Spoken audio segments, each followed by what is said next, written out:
Hello friends, कैसे हो। और आज के इस वीडियो लेक्चर में हम बात करेंगे संविधान के बारे में और जानेंगे कि संविधान की अनुसूचियों के बारे में क्या क्या प्रावधान किए गए हैं और संविधान में कितनी अनुसूचियां हैं और जब लागू हुआ था तब कितनी थी और अभी कितनी हैं। देखो, सबसे पहले हम ये बता दें, ये जान लें कि संविधान, हमारा जो संविधान है वो विश्व में सबसे बड़ा और सबसे विस्तृत संविधान है और लिखित में भी देखा जाए तो सबसे बड़ा लिखित संविधान है भारत का संविधान। ठीक है। जब संविधान लागू हुआ था उस समय पर भारत के संविधान में 8 अनुसूचियाँ थीं। ठीक है। और जो भाग थे 22 भाग थे और अनुच्छेद की बात करें तो 395 अनुच्छेद थे, ये हम सबको पता है। लेकिन वर्तमान की बात करें तो धीरे धीरे कई सालों में 1960, 70, 80, 90 ये दशक में और बाद में भी जो संशोधन होते गए और संशोधन होते होते आज संविधान में 8 अनुसूचियों की जगह 12 अनुसूचियाँ देखने को मिलती हैं। 360 से ऊपर अनुच्छेद देखने को मिलते हैं और 22 भाग से भी ऊपर भाग देखने को मिलते हैं। हालांकि संविधान में अभी 22 भाग ही हैं, लेकिन आप देखोगे तो उन भागों के अंदर उपभाग बन गए हैं, जिससे कि 26-27 भाग के तहत लगभग ये भाग हो चुके हैं। हम आज भागों के बारे में, अनुच्छेद के बारे में बात नहीं कर रहे हैं। आज हम अनुसूची के बारे में बात करेंगे। किसके बारे में? अनुसूची के बारे में बात करेंगे और देखेंगे कि जो अनुसूचियां हैं, अनुसूचियां में क्या क्या प्रावधान किया गया है। तो आइए चलते हैं। सबसे पहले हम देखते हैं अनुसूची नंबर 1। तो अनुसूची 1 क्या कहती है? अनुसूची 1 कहती है कि भारत के जितने भी राज्य हैं, केंद्र शासित प्रदेश हैं, वो कितने होंगे और उनका क्षेत्र विस्तार कहाँ तक होगा। तो ये भारत की जो संविधान है उसके अनुसूची 1 में दिया गया है। कहाँ पर? अनुसूची 1 में दिया गया है। क्या दिया गया है कि जो भारत के राज्य हैं, केंद्र शासित प्रदेश हैं, संघ शासित प्रदेश हैं, उनका विस्तार कहाँ तक होगा और वो कितने होंगे। अभी वर्तमान की बात करें तो हमारे भारत में 28 राज्य और 8 केंद्र शासित प्रदेश हैं। ठीक है। अनुसूची 2 की बात करें तो अनुसूची 2 क्या कहती है? देखो, जो संसद के और केंद्र सरकार के अधिकारी होते हैं, उनके वेतन भत्ते, राष्ट्रपति, उपराष्ट्रपति, न्यायाधीश, न्यायालय के अन्य न्यायाधीश और मंत्री, उपराष्ट्रपति, राष्ट्रपति और बाकी जितने भी अधिकारी होते हैं, वो उन सभी के वेतन भत्ते, पेंशन, इन सब का उल्लेख कहाँ पर किया गया है? अनुसूची 2 में किया गया है। कहाँ पर? अनुसूची 2 में। तो आपको पता होना चाहिए कि अनुसूची 2 में क्या है। अनुसूची 2 में सभी अधिकारियों के क्या है? वेतन भत्ते, पेंशन का उल्लेख किया गया है। दूसरी बात, यहाँ पर एक इंटरेस्टिंग बात यह है कि जो राष्ट्रपति, उपराष्ट्रपति है, उनके लिए वेतन शब्द का यूज कहीं किया नहीं गया है। क्या? वेतन शब्द का यूज संविधान में कहीं पर भी नहीं किया गया है। संविधान में राष्ट्रपति और राज्यपाल के लिए वेतन की जगह किस शब्द का यूज किया गया है? एमोल्यूमेंट का। किसका? एमोल्यूमेंट का यूज किया गया है। अब एमोल्यूमेंट क्या होता है? एमोल्यूमेंट का मतलब होता है उपलब्धियां होती हैं, अर्थात जब भी राष्ट्रपति और राज्यपाल अपने पद की शपथ लेते हैं, पद की शपथ ग्रहण करते हैं, तो उन्हें ये एमोल्यूमेंट अपने आप प्राप्त हो जाते हैं। मतलब ये उनके लिए उपलब्धियां हैं, ये वेतन भत्ते नहीं होते हैं, ये उनके लिए क्या है? उपलब्धियां हैं। तो ये हमने देखा अनुसूची 2। अब हम चलते हैं अनुसूची 3 के बारे में। क्या है 3? आप सबको पता होगा कि जब मंत्री, राष्ट्रपति, उपराष्ट्रपति, राज्यपाल और बाकी अन्य जो न्यायाधीश हैं, जो न्यायाधीश और अन्य न्यायाधीश हैं, ये क्या करते हैं? अपने पद की शपथ लेते हैं। क्या करते हैं? पद की शपथ लेते हैं। तो पद की शपथ लेते समय उनके पास एक प्रोफार्मा आता है। प्रोफार्मा मतलब एक प्रारूप आता है। प्रारूप में जो प्रारूप होता है शपथ का, उस शपथ का प्रारूप कहाँ पर है? तो वो अनुसूची 3 में है। मतलब जो सभी संसद के सदस्य होते हैं, मंत्री होते हैं, तो इनका जो शपथ होती है, शपथ का प्रारूप कहाँ पर है? अनुसूची 3 में दिया गया है। यहाँ पर इंटरेस्टिंग बात यह है कि राज्यपाल और राष्ट्रपति के लिए जो शपथ है, वो शपथ का प्रारूप अनुसूची 3 में नहीं दिया गया है। फिर आप सोच रहे होंगे कहाँ पर दिया गया है? तो उनकी शपथ का प्रारूप उनसे संबंधित अनुच्छेदों में दिया गया है। जैसे यदि हम बात करें राष्ट्रपति की, तो राष्ट्रपति की शपथ का प्रारूप आर्टिकल 60 में दिया गया है। राज्यपाल की बात करें तो राज्यपाल के शपथ का प्रारूप कहाँ दिया गया है? 159 में दिया गया है। उपराष्ट्रपति की शपथ का प्रारूप की बात करें तो उसका 69 में दिया गया है। तो ये क्या होते हैं?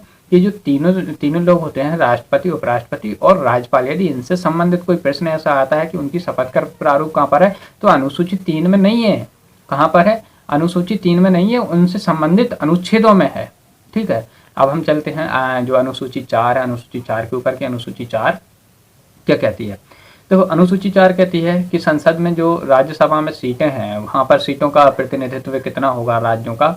तो जो संसद है या संसद के जो ऊपरी सदन है जिसे हम राज्यसभा कहते हैं, तो राज्यसभा में सीटों का निर्धारण जहाँ पर किया गया है कि कहाँ से कितनी सीटें होंगी, किस राज्य से कितनी सीटों का प्रतिनिधित्व होगा, वो अनुसूची 4 में है। कहाँ पर है? अनुसूची 4 में है। तो सिंपल सी बात है कि राज्यसभा में राज्यों से सीटों का निर्धारण कहाँ पर दिया गया है? अनुसूची 4 में दिया गया है। ठीक है, और आपको पता होगा कि सीटों का निर्धारण कौन करता है? परिसीमन आयोग करता है। अब हम चलते हैं अनुसूची 5 के बारे में, और 5 में क्या है। देखो, अनुसूची 5 की बात करें तो जनजातीय क्षेत्रों से संबंधित है। जनजाति, अनुसूचित जाति और अनुसूचित जनजातीय क्षेत्रों का जो प्रशासन है, उस प्रशासन का प्रबंधन कैसे होगा, ठीक है, उस प्रशासन को करने के लिए जो प्रावधान किए गए हैं संविधान में, वो क्या होंगे? वो अनुसूची 5 में दिए गए हैं। कहाँ पर दिए गए हैं? अनुसूची 5 में दिए गए हैं कि जनजातीय क्षेत्रों के प्रशासन तथा प्रबंधन के संबंध में प्रावधान क्या हैं।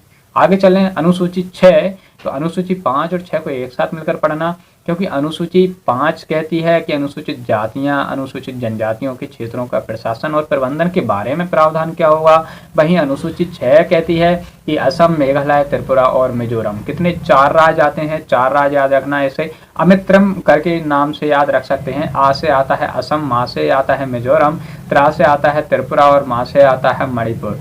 असम, असम क्या आता है? असम, मणिपुर। देखो, इसे हम अमित्रम के नाम से याद कर सकते हैं। अमित्रम, जैसे अमित्रम में आ का जो अक्षर है वो आता है असम का, और मी का मतलब होता है मिजोरम, त्रा का मतलब हो जाता है त्रिपुरा, और मा का मतलब हो जाता है मेघालय। क्या हो जाता है? मेघालय हो जाता है। तो हम इस अमित्रम के नाम से इस छठी अनुसूची को याद रख सकते हैं कि छठी अनुसूची में क्या किया गया है कि असम, मेघालय, त्रिपुरा और मिजोरम, ये 4 राज्य हैं। इन 4 राज्यों के जनजातीय क्षेत्रों में प्रशासन और प्रबंधन के बारे में प्रावधान किए गए हैं। ठीक है, ये हमने देखी 5वीं और छठी अनुसूची। आगे चलें तो आगे आता है 7वीं अनुसूची। सिंपल अनुसूची है, लगभग सभी को पता होगी, क्योंकि जो ये 7वीं अनुसूची है, 7वीं अनुसूची जो केंद्र और राज्य है उससे संबंधित है। उनके मध्य में जो शक्तियों का विभाजन है, वो शक्तियों का विभाजन किस प्रकार होगा, ये हमें कौन सी अनुसूची बताती है? 7वीं अनुसूची बताती है। तो इसमें राज्य सूची, संघ सूची और समवर्ती सूची के बारे में बताया गया है। तो एक छोटा यदि मोटा हम देख लें कि उसमें राज्य सूची में प्रारंभ में देखें तो राज्य सूची में कितने विषय थे? प्रारंभ में 66 विषय थे, और केंद्र सूची में कितने विषय थे? 97 थे, और समवर्ती सूची में 47 विषय थे। लेकिन कुछ संविधान संशोधन हुए, उनके बाद जो राज्य सूची थी उसमें 66 से 61 विषय हो गए, और केंद्र की सूची थी उसमें 97 से 100 विषय हो गए, और समवर्ती सूची में 47 से 51 विषय हो गए। तो ये इसमें चेंजेस हुआ था। और बाकी संविधान संशोधन के बारे में ये लंबी चली जाएगी वीडियो, इसलिए संविधान संशोधन अभी हम नहीं देख रहे हैं। संविधान संशोधन के लिए हम अलग से वीडियो बना लेंगे। ठीक है, आगे चलें। 8वीं अनुसूची, आपको पता होगा कि हमारे भारत में 8वीं अनुसूची में जो भारतीय भाषाएं हैं उनके बारे में प्रावधान किया गया है। तो हमारी 8वीं अनुसूची में 22 भाषाओं का उल्लेख किया गया है। 22 भाषाओं की यदि हम बात करें तो प्रारंभ में जो 8वीं अनुसूची थी, 8वीं अनुसूची में प्रारंभ में मात्र कितनी जो 14 भाषाएं थी, 14 भाषाएं सम्मिलित थी। लेकिन उसमें 21वां संविधान संशोधन हुआ, फिर उसके बाद 71वां संविधान संशोधन हुआ, फिर 92वां संविधान संशोधन हुआ। तो इसके बाद क्या हुआ? 8 भाषाओं को और जोड़ दिया गया, और जिसके बाद क्या हुआ? हमारे संविधान की 8वीं अनुसूची में 22 भाषाएं आज सम्मिलित हैं। यदि हम बात करें कि जो पहले कौन जोड़ी गई थी, तो पहले आपको पता होगा कि सिंधी जो भाषा है उसको जोड़ा गया था, और वो संविधान संशोधन हुआ था 21वां संविधान संशोधन 1967 में। फिर 1992 में एक संशोधन हुआ था, उस संशोधन का नाम था 71वां संविधान संशोधन, जिसमें 3 भाषाओं को और जोड़ दिया गया था। वो थी कोंकणी, नेपाली और मणिपुरी।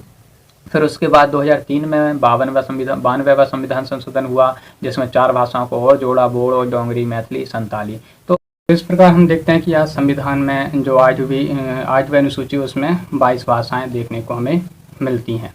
और अब हम बात करें 9वीं अनुसूची की, तो 9वीं अनुसूची आपको पता होगा कि जो 9th शेड्यूल है वो संविधान संशोधन करके जोड़ी गई थी, और ये प्रथम संविधान संशोधन अधिनियम के द्वारा जोड़ी गई थी। और इस सूची में आपको पता होगा कि जो भूमि सुधार संबंधी नियम है उन नियमों को डाला गया है। ठीक है, और इसके बारे में एक फैक्ट है कि इस अनुसूची में यदि कोई कानून डल जाता है तो उस पर कोई भी याचिका या फिर जो न्यायालय है और उसकी शक्तियाँ थोड़ी सीमित हो जाती हैं। आगे चलते हैं। 10वीं अनुसूची दल बदल संबंधित कानून से संबंधित है। 10वीं अनुसूची ये कब जोड़ी गई थी? ये 52वें संविधान संशोधन अधिनियम 1985 में जोड़ी गई थी। कब जोड़ी गई थी? 52वें संविधान संशोधन अधिनियम 1985 में जोड़ी गई थी। और ये अनुसूची जो पार्टियों के जो सदस्य होते हैं वो दल बदल कर लेते हैं, तो उससे संबंधित है। ठीक है, आगे चलें तो 11वीं अनुसूची आपको पता होगा पंचायती राज से संबंधित है। जो 73वां संविधान संशोधन अधिनियम हुआ था 1993 में, तो उस अनुसूची को जोड़ा गया था 11वीं अनुसूची को जोड़ा गया था, उसमें पंचायत से संबंधित प्रावधान है। आपको पता होगा कि पंचायतों के लिए 29 विषय दिए गए थे। ठीक है, और बाकी जो लास्ट अनुसूची बचती है वो आती है 12वीं अनुसूची। 12वीं अनुसूची नगर पालिकाओं से संबंधित है और ये 74वें संविधान संशोधन अधिनियम 1993 के तहत जोड़ी गई थी। ठीक है, और नगर पालिकाओं के लिए 18 विषय हस्तांतरित किए गए थे। तो आज हमने ये देखा अनुसूचियों के बारे में। हमने आज 12 अनुसूचियों के बारे में, जो संविधान में अभी 12 अनुसूचियां हैं उनके बारे में देखा, उसके क्या क्या प्रावधान है उनके बारे में आज जाना। अगली वीडियो में हम संविधान के कुछ और महत्वपूर्ण टॉपिक्स को लाएंगे। वीडियो देखने के लिए धन्यवाद।